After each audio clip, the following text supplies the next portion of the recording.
नमस्कार दोस्तों, दिल्ली समाचार में मैं मनोज सिन्हा आपका स्वागत करता हूं। आज बात करते हैं दिल्ली चुनाव में सदर बाजार में, जहां राहुल गांधी की सभा होनी थी, लेकिन उनके बीमार होने के बाद उनके सांसद इमरान प्रतापगढ़ी ने किस तरह से जनता को संबोधित किया और अपनी चुनावी सभा में उन्होंने अपने शायराना अंदाज में कांग्रेस के गुणों को बखान करते हुए कहा कि किस तरह से राहुल गांधी ने पैदल चलकर अपनी जान जोखिम में डालकर लोगों की सेवा का जो संकल्प लिया है उसे पूरा करने के लिए आप लोग साथ आए। आइए सुनते हैं इमरान प्रतापगढ़ी को। चिरागों के सफर में दबदबा हो आंधियों का, चिरागों के सफर में दबदबा हो आंधियों का, तो फिर अंजाम जुल्मत के सिवा कुछ भी नहीं होगा। ये दुनिया नफरतों के आखिरी स्टेज पर है, इलाज इसका मोहब्बत के सिवा कुछ भी नहीं होगा। मेरी आंखों के सामने जो नई नस्ल खड़ी है, तमाम बुजुर्ग यहां बैठे हैं। मैं बहुत दिन से सोचता था कि कभी आपके बीच में आऊंगा और आपसे मुलाकात करूंगा, आपसे थोड़ी देर बात करूंगा, लेकिन मौका भी मिला है तो एक चुनावी मौके पे आपके बीच में आया हूं और भाई अनिल भारद्वाज जी की आवाज पर आपके बीच हाजिर हुआ हूं। हमारे अल्पसंख्यक विभाग के प्रदेश चेयरमैन अब्दुल वाहिद कुरैशी साहब का इसरार था कि आपको हाजिर होना है।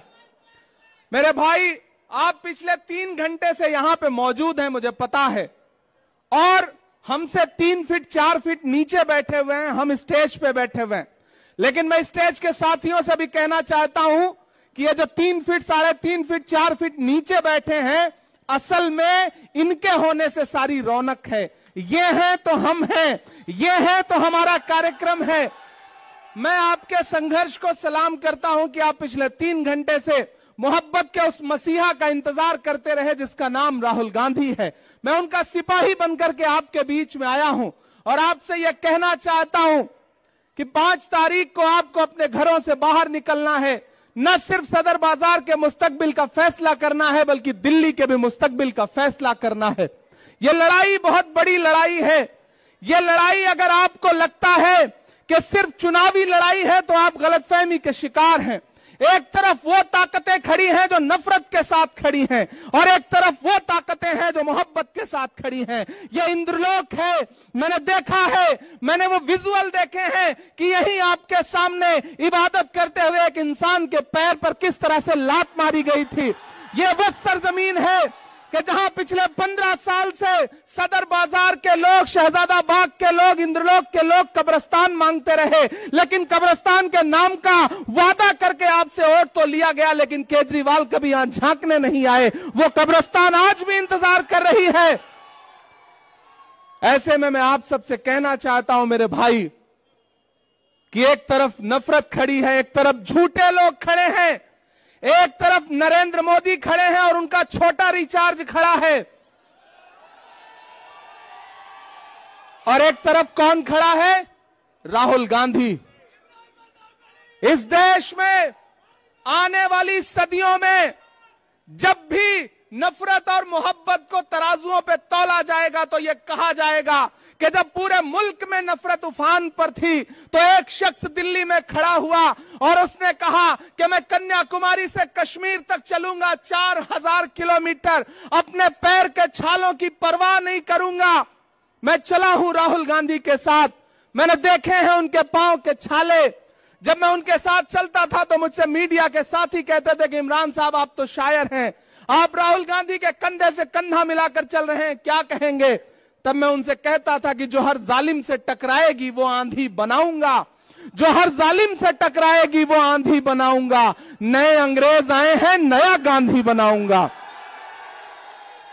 वह इंसान 4000 किलोमीटर चलता रहा, सिर्फ एक नारा लगाता रहा कि नफरत छोड़ो भारत जोड़ो, सिर्फ एक नारा लगाता रहा कि नफरत के बाजार में मोहब्बत की दुकान खोलनी है।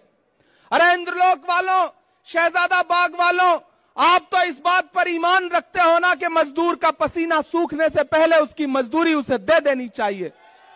रखते हो ना इस बात पर ईमान? मैं रखता हूं इस बात पर ईमान कि मजदूर का पसीना सूखने से पहले उसकी मजदूरी उसे दे देनी चाहिए। मुझे बताएं, आज शहजादा बाग के लोग मुझे बताएं, इंद्रलोक के लोग मुझे बताएं, और खास तौर से मेरे अपने समाज के लोग मुझे बताएं कि जब यहां पर नमाज पढ़ते हुए इंसान को लात मारी जा रही थी, जब वहां संभल में लाशें बिछाई जा रही थी, जब हाथरस में एक दलित बिटिया का बलात्कार हो रहा था, जब मणिपुर में माएं बेटियां बिना कपड़ों के परेड कराई जा रही थी, तो निकला था कोई केजरीवाल कुछ बोलने के लिए? निकला था कोई केजरीवाल? निकले कोई नरेंद्र मोदी कुछ बोलने के लिए? नहीं निकले ना। कौन निकला? संभल में कौन खड़ा था?